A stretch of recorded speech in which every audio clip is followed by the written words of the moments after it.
starting Monday, September 10th, all through the week.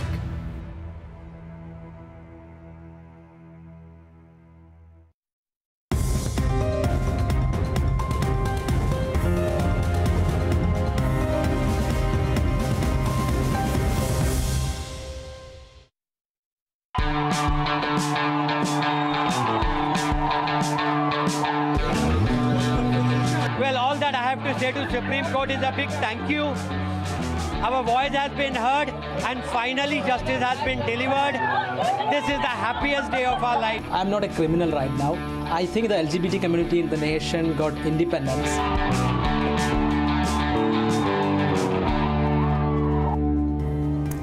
It's legal to be gay in India. That's the verdict from the five-judge bench of the Supreme Court that has delivered the landmark judgment today. This is a huge shot in the arm for the LGBTQ community that has fought long and hard for equality and justice. The court, in its verdict, has legalized consensual sex between consulting adults by partially striking down Article 377. You're watching Bloomberg Quinn. I'm Harsha Subramaniam. The headlines at this hour. Rupee breaches 72 to the dollar for the first time ever as emerging markets rout weighs down on the currency. The Sensex and the Nifty erase early gains to trade 0.1% lower. The Nifty Bank is flat ahead of the weekly F&O expiry. Aurobindo Pharma acquires Santos's dermatology oral solid business in the US for $900 million. The first India-US 2+2 talks are underway. Defense Minister Nirmala Sitharaman meets her counterparts, while External Affairs Minister Sushma Swaraj meets the Secretary of State. We'll get to all of that. Apart from the verdict from the Supreme Court, let's quick check on how the markets have been faring. The currency markets, frankly, have been hogging the limelight at this juncture. Quick check on how the stocks are moving as well. Neeraj is here with a closer look, as always. Hey, hi, Asha. So, if you were hoping for some bit of relief today, because the start did seem to be pointing towards that, it was short-lived, and maybe the currency pressure is coming into bite. So, the last 1 hour, we've moved off completely from those gains to losses. No big losers per se. I mean, yes, Z Entertainment on specific downgrades, etc., would have done well, but private banks are doing okay for themselves. So, it's a mix between the red and the green, really, in the session today, and 0.25% here or there. So, nothing too dramatic. But yeah, private banks have done reasonably okay today. NBFCs and select NBFCs on news have done well, but equal losers too. So Hutco, great numbers. The stock is up 8-9%, small name, but has done very well. Muthoot Finance, remember yesterday, good numbers and the stock did rally quite strongly. So we're seeing those rallies continuing, but on the equal side, while private banks are doing okay, private financials are not. M&M Financial, for example, has come off to 2.5% in the session today. So that's not doing all that well. Volumes naturally would be high. Today is the Nifty Bank weekly expiry. The only thing that you got to keep in mind, I won't take too long today, Harsha, because I'm sure it's a packed show, that the last 3 or 4 sessions, we've had a lot of activity in the last 1 hours, half hours of trade. Yesterday, there was a recovery. The 2 days ago, there was downsides. Today could be interesting, simply because it's the Nifty Bank weekly expiry as well. So might be some case of pressure building up on the Nifty Bank towards the next 1.5 hours of trade. Any factor of the rupee weighing in on larger equities? I would guess that largely plays on the sentiment as well, and maybe breaching 72 caused this small bit of chink in the armor. But the Asian market pack has been largely okay. No big casualties there, so don't quite know if there's a global pressure there. Maybe the rupee factor playing in the last 1 hour of trade. Okay. Neeraj, thank you for that. That's the equity markets for you. But let's just divert for a moment to the important landmark verdict from the Supreme Court that has legalized homosexuality in India. Shashi Tharoor, Member of Parliament from Thiruvananthapuram, joining us on the phone line. Mr. Tharoor, thank you so much for joining us today. What have you made of this judgment, landmark as it is today? I absolutely welcome it because, as you probably know, a couple of years ago, I tried to introduce a private member's bill using exactly the same rationale that the Supreme Court has today upheld. That this is not about sex, it's about freedom. It's about constitutional freedoms. It's about the equality of all sections of the various communities in our country, including the LGBT community. It is about their dignity and their right to live in peace. And it's about privacy. We had the landmark judgment on the right to privacy last summer. And now this is a logical extension of that argument because it clearly affirms that the government has no place in our bedrooms. That what people, consenting adults, do in the privacy of their own homes and in their own private lives should not be a matter for the government to interfere in or to criminalize. And that decision, I think, is absolutely the right one and should be applauded by all those who welcome the Supreme Court's role in expanding the constitutional freedoms of Indians. Mr. Tharoor, thank you so much for your reaction. That's the Member of Parliament, Shashi Tharoor, telling us or his views on the Supreme Court judgment. Landmark, as we've been mentioning, that it's perfectly legal to be gay in India. This is a verdict from the Supreme Court. That's a 5-judge bench of the Supreme Court. Let's shift focus now back to the markets and what's going on with the rupee. The rupee has further weakened to cross the 72 to the dollar mark for the first time. Rising oil prices, the crisis in Turkey and Argentina, interest rate hikes and trade tensions have created the perfect storm for the Indian currency. With hardly any intervention by the Reserve Bank of India, it looks like the rupee is in a bit of a free fall. Joining us on the show, someone who's been vocal on what's going on in the rupee market and on the RBI's intervention, Lakshmi Iyer, CIO of Debt and Head of Products at Kotak Mutual Fund. Lakshmi, thank you so much for taking our call. What's going on? What's your sense of, from 69 to 72, it's been a bit of a free fall, and you aren't really seeing the Reserve Bank intervene in any meaningful manner, are you? No, not at all. As you rightly mentioned, it seems to be a free fall and no meaningful intervention. Of course, there have been small traces of intervention, but nothing very material. And I think that is the single point, I would say, of pain, pressure, which is, plaguing the markets at this point in time. And honestly, I don't have any answers where this will stop. We need to probably wait and watch. Okay, so just one more point before I get to bonds as well. The government position has been so far that the fall in the rupee is not a matter of concern. It's because of external factors. The Reserve Bank is studying in its silence. Are you anticipating any policy response at all, either from the government or from the RBI? Is the market expecting anything at all? So two quick points on this. If I take you back to 2013, similar kind of a problem, but very precariously low on reserves and a real interest rate which was negative. Flip to 2018, today's situation, not really as ominous as what 2013 was. Real interest rates meaningfully positive and how. And of course, 9.5 months of import cover. So I think that's suggesting that maybe knee-jerk reaction may not be warranted immediately.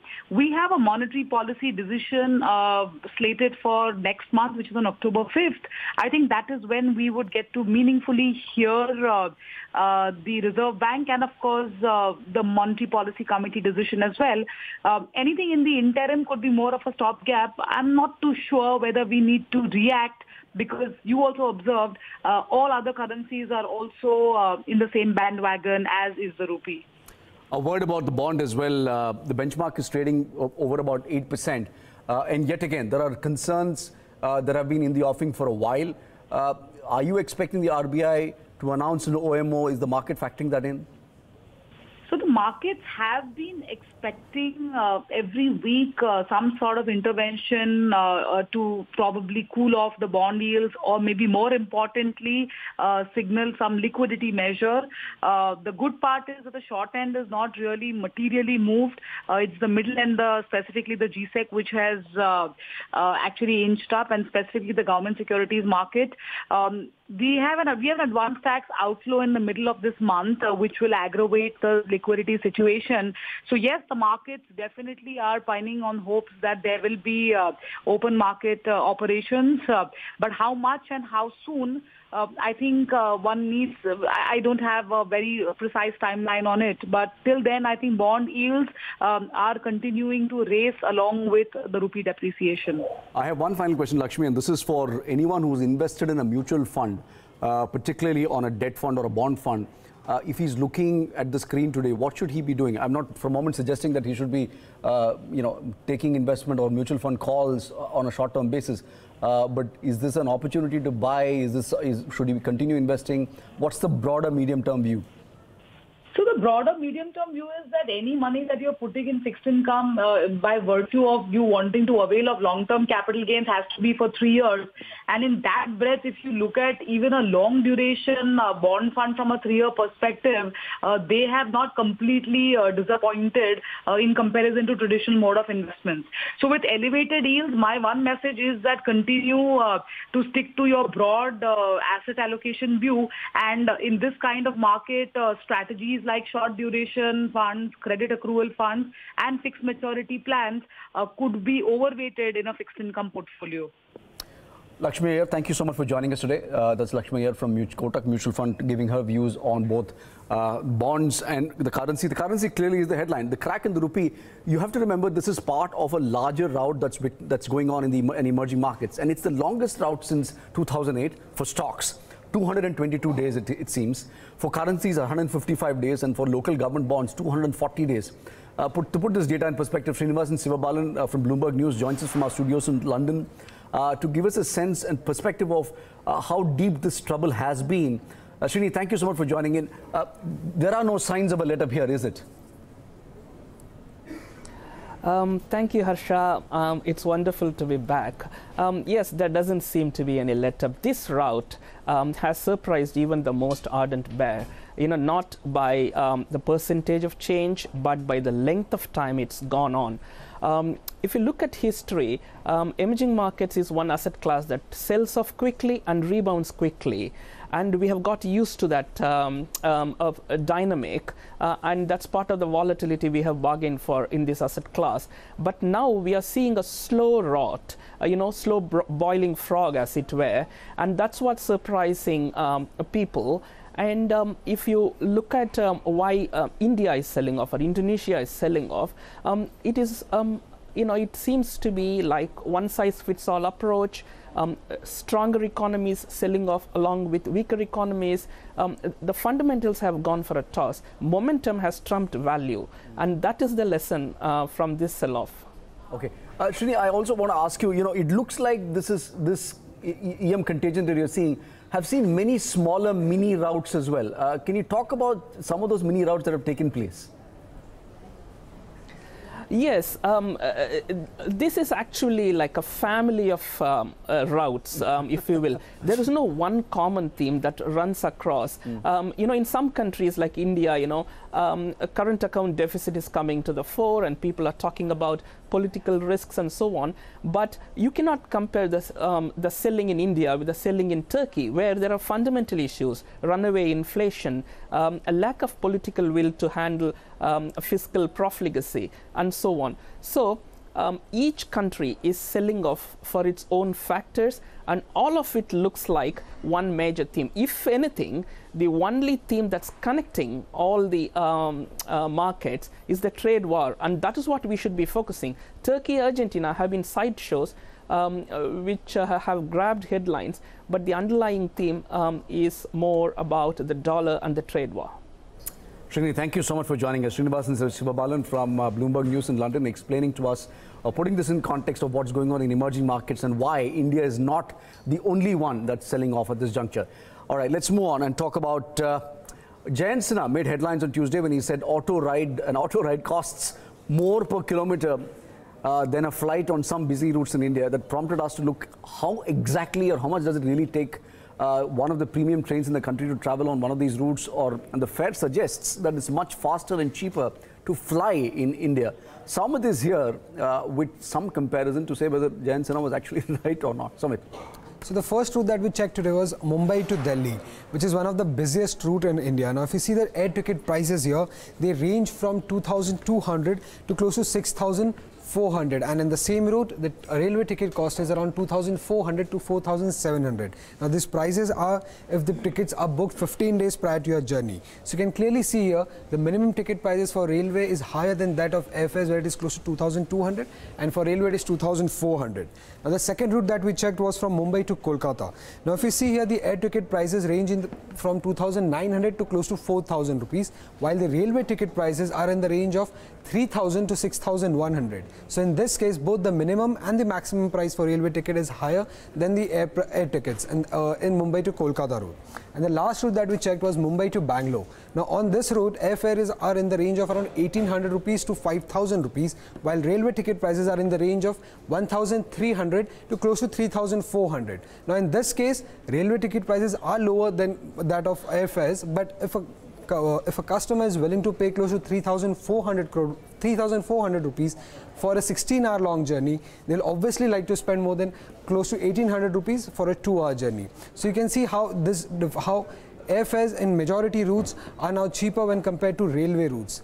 And this is because of more capacity addition that we have seen in the industry. And if you see the capacity addition, how that has moved from 2008, where the total capacity, average monthly total capacity was close to 51 lakh, which has now increased to around 1 crore by 2017, and from 2017 to 2018 there has been an increase of another 20 lakhs, and it has moved to close to 1.2 crore.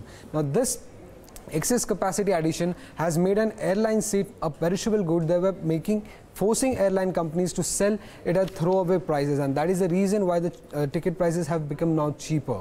Now, who's led to this disruption in the aviation market? Well, it is the market leader IndiGo. As you can see here, in the last 2 years, that's from 2016 to 2018, the average monthly capacity of IndiGo has increased by 10 lakh. From 39 lakh in 2016, it has increased to now 49.7 lakh.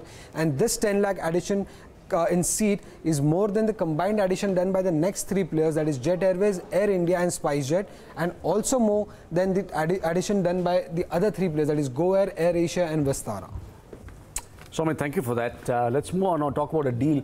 Aurobindo Pharma has made a $900 million acquisition in the US. The Indian drug maker will buy dermatology and oral solids business of Sandoz, a Novartis subsidiary. What does this deal mean for Aurobindo? Darshan is standing by to tell us just that. Darshan. Yeah, so it's a good acquisition. It's been bought for $900 million. The sales that the company did in calendar year FY17 was $1.2 billion, and in the first half of this year they've done almost $600 million. So valuation-wise, not a bad deal at this point of time. Management is saying that it will be EPS accretive from the first year it will be acquired. It will be a debt deal. You know, they're not taking over any cash or debt from the acquired company, but nevertheless, Aurobindo will have to take on debt to finance this entire deal. Now, what's the sales potential? The management has said that the sales potential will be close to $900 million, pretty much similar amount to what they're saying post the acquisition. And the other thing that they're saying is that, you know, if there is a Federal Trade Commission says that they have to divest some drugs because of competition or monopoly, they will have to actually sell, and whatever they sell, that will be the proceeds that will come to Aurobindo and not go to Sandoz. What's acquired? Inline portfolio of dermatology as well as oral drugs. They get also 3 manufacturing units. So decent amount of business is something that they're getting. Aurobindo has the largest sales in the US markets. 54% of their top line comes in from the formulation top line comes in from the US market, and they want to expand that, and because of this they'll become one of the largest players in the US for formulations and generics. Aurobindo has a debt of almost 5,300 crores on the book, and that's the concern. Overall, on the valuation front, analysts are saying that's fine. But debt is something that debt is something that is an issue. The balance sheet pretty much will be stretched, and that's the issue that's coming on Aurobindo. But the market seems to be liking the deal. They've got it at a cheap valuation, so the count is up almost 5% in trade. 5.5% trade up in trade for Aurobindo seems like a good acquisition. Darshan, hold that thought. IMS Health has compiled market share data of various drug makers in the United States. What does that indicate? Darshan, any thoughts on that? Yeah, so basically IMS data is something that they compile from all the hospitals, and then they compile it. It's a software which is expensive, and so that's why only a few brokerages have it. So right now the data that we've taken is from Morgan Stanley and Bank of America Merrill Lynch. It's a lag data, so the data that we are presenting is of July. So basically at this time of time, Aurobindo, Glenmark, Cipla and Sun have showed positive trends in the US markets. Their market shares have increased in the drugs that they are there. For Cadila Healthcare, Lupin as well as Tyro, which is a subsidiary of Sun Pharma, they were down. For Sun Pharma, it was Glumetza. Basically, the share is at 5.2%. Glivec market share continues to be eroded for Sun Pharma. So that's the trend that we're seeing. But for Suboxone, the market share is at 13%. So overall, if you take all this into consideration, Sun Pharma has increased its market share in the US markets.